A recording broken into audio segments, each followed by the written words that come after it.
Assalamualaikum tuan-tuan. Hari ni ada 6 unit Mercedes W204. Saya nak tunjuk dekat tuan-tuan satu-satu. Memang cantik. Tengok ni tuan-tuan. Ini semua cantik. 2013 pun saya jual murah-murah. Okey, jom saya tunjuk satu persatu dengan lebih detail.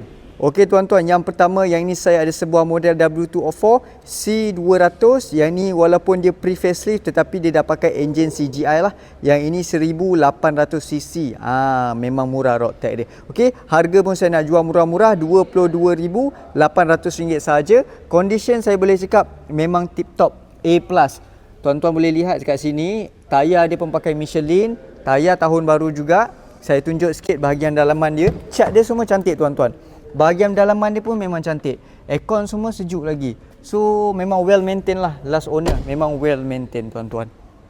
Right?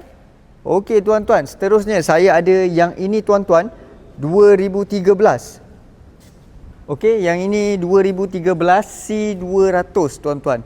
Okey, yang ini saya nak jual murah-murah walaupun 2013, saya nak jual dengan harga RM32,800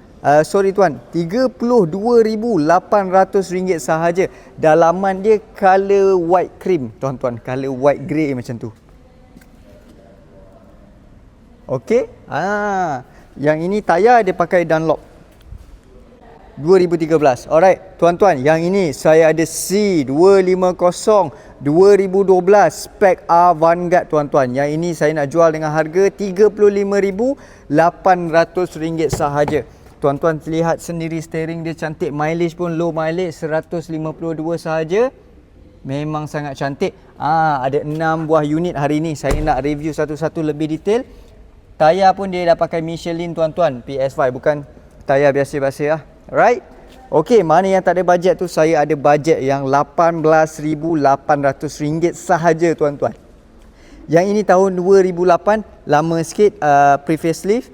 Okey. Harga insya-Allah kalau tuan-tuan minat kita boleh bincang sikit-sikit tuan-tuan. Right? RM18,800 sahaja.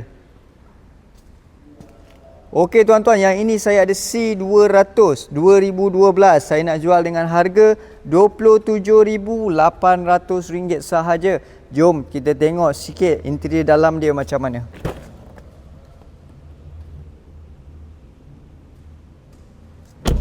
Alright tuan-tuan, last but not least, color putih memang sangat cantik. Yang ini tahun 2012 tuan-tuan. Harga pun nak jual murah-murah sahaja. Yang ini RM33,800 sahaja. Yang ini C200 Elegant, memang sangat cantik. Tayar dia pakai Continental tuan-tuan. Dalaman, tuan-tuan, merecik tuan-tuan. Elite, solid, memang cantik tuan-tuan. Black, elegance, memang cantik tuan-tuan. Cat pun putih, masih cantik lagi tuan-tuan. Right? C200. Ada 6 unit lagi, saya dekat luar ada lagi 4 unit tuan-tuan. Sekarang W204 tengah panas, tengah masuk stok. Apa-apa tuan boleh cari saya Harid di Rad Motoring Rawang. Assalamualaikum.